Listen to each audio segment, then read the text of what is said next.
Hello YouTube, Shelke from Dirge of Cerberus is on the way. I have not played this game. I told myself when she rolled around in Global I might have tried to play the game at this point, but that just did not materialize. And I'm sure a bunch of you haven't played either, and a bunch of you are going on a list for comments that you might make on this video, so watch it. Anyways, this is my full plan series where I break stuff down quickly and go over my thoughts and plans on upcoming characters and events. I do play both JP and Global, and I use my knowledge of that experience, words are hard, to help others and kind of explain things, help you understand the game better. My goal is to help everyone make informed decisions on their own and not give direct answers, because usually it ain't that simple. There's too many variables in this game, and I believe the best help you can give someone is showing them how to help themselves. So I go over my plans and help you fill in the gaps as well.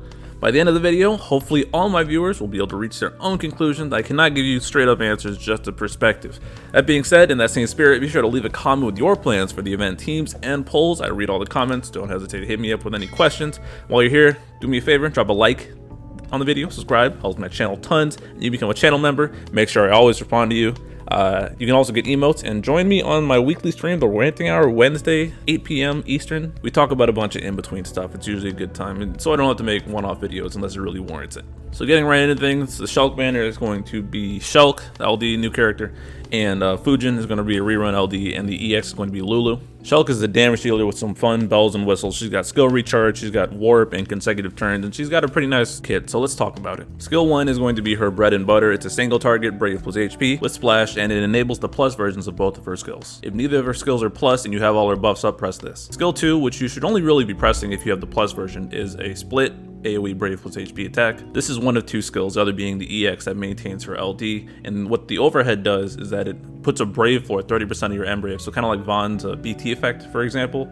It also enables her to do the consecutive turns after everything she does, after any button she presses. If her overhead is up, she will just take a regular consecutive turn afterwards, no condition otherwise. Or it also allows her to take a turn after the enemy's turn. So think how Realm and Eldnarsh teleport after one of their debuffs is up and the enemy takes a turn.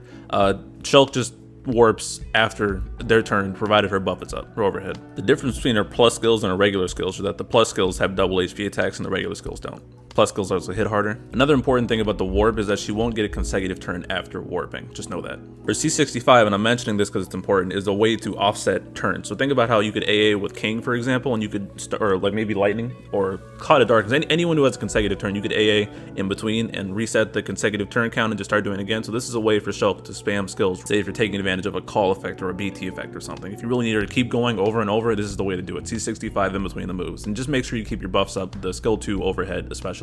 Oh, and I forgot to mention, her skill 2 gives her a bravery shield, kind of like Warrior Light. It's personal, and it's based on the amount of damage she's done, so it also makes her a bit defensive for herself in that way. I think it's a nod to the game, but again, I haven't played it. Her EX is a single target, bunch of Brave plus HPs, and it maintains her overhead that enables the warp and consecutive turns. It also turns both skills into the plus versions. I think I forgot to mention earlier as well, if you use one of her plus version skills, both versions go back to the regular. So she's got all these skills and she's spamming them a lot, but what happens when she runs out? It sounds like she'd run out pretty quickly because you're never going to press her HP. Well, what happens with her LD is that it refunds everything. It sets her back to how she started during the quest. This means she fully heals, gets rid of all debuffs. It also gets rid of all the enemy's buffs for some reason.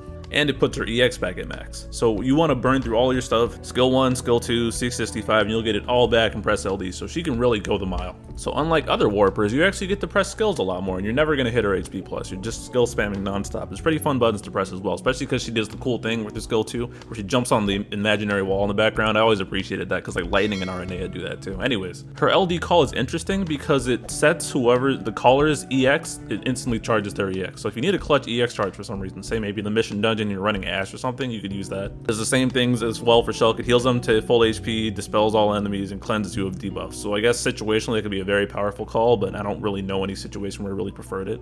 Her high armor plus is attack with a Brave and HP split, and she reruns with a rework on her Lost Chapter alongside Lulu's LD during Prish's BT cycle. Now for my breakdown. She has turn manipulation for herself and consistent damage. That Brave floor thing, 30% of your M Brave is a lot to always be sitting out, and the double HP attacks, it'll add up quickly. Because she's another one of those turn stealers, she can abuse aura effects like Kate, for example, Kate Call, any other BT effects that just need someone to sit there, she can take advantage of with her consecutive turns, chaining C65 and warping on the enemy's turns as well. Again, her damage isn't easily accessible because it's not all at once, it's over time, people can't add in this community, so she actually does quite a bit of damage, especially if you fully invest in her at blue. That shield can come in handy versus AoEs, and being self-sufficient in the fact that you can, I guess self-sufficient isn't the right word, but you can heal yourself on demand in case of an emergency or recover all your skills. So she's got a lot going for her in that regard. Her weaknesses, just like other consecutive turn stealers, etc., is that they can tick down orbs if they're not hitting the condition. That might screw people over. Additionally, those warp turns might mess up your plans as well, so you need to plan around that. But it's kind of a strength, and the warp turns are a double-edged sword, honestly. She's got some surface level complexity that some players might not gel with if they're just used to pressing range buttons. She's got the buff management. If you let that overhead fall off, that's not a very good thing. But I mean, it's not really a con or a weakness that you need to maintain your buffs, because everyone in the game does that. So if you can't maintain buffs, you're not really doing end-game content. But it's just something to watch out for. And in general, if you already got your damage covered and you're not a big fan of the playstyle, I can see why Shelke wouldn't fit for people. But if you know how to build a team, debuff the enemy's defense, buff your attack, then Shelke should be fine in the party. Her potential team, she loves auras, so all standard aura bots, Barts, Y'shtola, you name it, she fits in pretty much any team composition, and prefers aura buffs over buffs granted to the party, that is, obviously. I could see her being very abusive with Ace, for example. Ace's traps just going off and Shelke is just chaining turns together and getting batteried in between, so that will result in a lot of damage over time. She definitely would not pair very well with Setzer, but with Kate, for example, she'd pair very well because she has a lot of brave hits and Kate is an aura. As for useful fights, if you want to see someone who ran Shelke a lot, look at my boy Sephi. He did I think it's the Countertech saga, where he did a bunch of Shelke runs. I'm going to link that in the card, description, and pinned comment, so please check that out. He's got a ton of results for Shelke, so if you're one of those people who thinks longevity matters when you're planning your pulls or whatever, if you want to look at that, go ahead. But fights I know Shelke is good in. First up, the Twins fight upcoming, just because 3 targets. Any 3-target fight Shelke is going to eat just because she's got AoE damage. Shiva, the dreaded Shiva. Shelke is actually a good pick there because after Shiva goes, Shelke is going to warp after them and go. So Shelke's pretty good pick there. I can also see Shelke plus Core being a thing because Shelke takes so many turns, and when she's finally done, Core can just go back on there and attack, so another Core option there. Anyways, on to the event. It's actually slightly tricky because what happens is it summons it's a helicopter, right? And the helicopter summons an ad, and if the ad gets a turn, and it'll actually warp the main boss over, and while the ad is out, the helicopter is 100% evaded. You can't hit it unless it's a guaranteed hit move. If the ad gets a turn, the way I believe it works is that it brings the helicopter forward and you get blown up, and you can eat this with last stand, but it's not pretty. So you want to kill the ad as soon as possible. The orb for this fight is recover 2 or more skills, by the way. So Shelke obviously will hit this with her LD.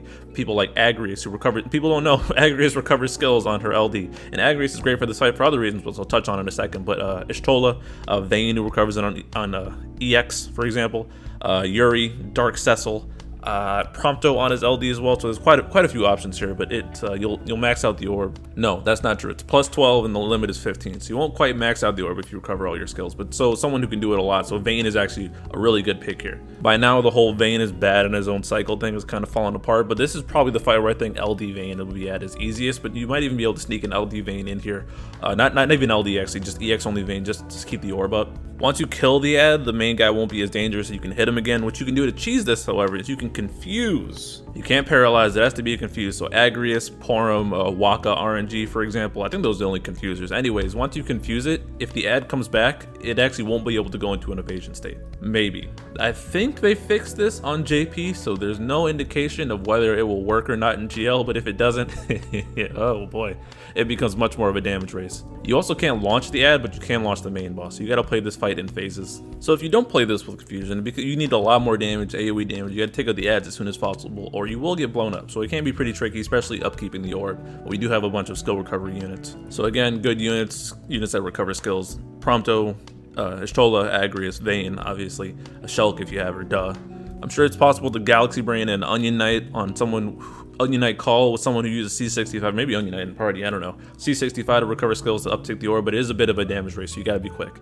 Now what you've all been waiting for, my plan. So honestly, after reading over Shelke stuff, I had her in JP and I barely used her. And I could never click for me, but honestly the reason is because I didn't know how her skill works until today. Why didn't I read? So I'm kind of on the fence. I do have like 400 tickets sitting around, so I might cave and try and get the LD. I'm really on the fence, but I really don't think I should, because I have enough units I want to use in a bunch of fights, and I'm at the point where I don't like rerunning fights that much, but she does look like a lot of fun. I'm especially on the fence because I'm trying to lean more into the strategy of going all in on units. So if I pull Shelke and don't blue her, then I'd feel like an idiot, kind of like I do with Queen and Sync, for example. I didn't blue them, and I kind of shy away from running non-blues in my party because I like to do that. So on the fence, maybe I'll pull her and then bench her. I really don't know, but I'm tempted. But don't follow me. If you can get through this fight without her, you're probably better off skipping. But Shelke enjoyers, have fun. Plus, it's another physical unit for Barret. Copium. So I'm on the fence because I have a lot of resources. But if I were looking at someone who is newer, maybe she's a good turn stealer, but I don't think she's as true, especially if you have like damage dealers such as Tifa, who just reran, and Reigns. Obviously, she's in a way different realm than them, but I wouldn't go crazy over her. I think she's just solid at best, but considering that there's part of the population that couldn't figure out Reigns mount and buff management and stuff like that, she might not be for them, especially if you can't count, because then the damage isn't going to feel great because it's done over time and it's consecutive turns. But like I said, Shelke does have the results. So I'm on the fence, tickets at best. As for my team on Lufeni and JP, I ran Shelke because I pulled there, and then Agrius, and then Yuna, and I used Agrius to do the confusion thing. Hopefully that works again in global, or else this fight might take a little longer. In global, I'm planning to run Y'shtola because she's got the skill recover, but I gotta press Y'shtola skills. You need to make sure you recover both skills. But you need to have used them to recover them. Anyways, Agrius, Y'shtola, third, Barret maybe, or maybe I'm just gonna go double BT plus with Ace. I really don't feel like playing around with this fight, honestly. But if you see me do a Shelke run, you'll see poll videos, so you'll know what happens. Anyways. Let me know what you guys are thinking in the comments. Be sure to like the video on the way out, subscribe to my channel, all that good stuff, and I'll catch you later on the event, which is later today. Goodbye. Peace.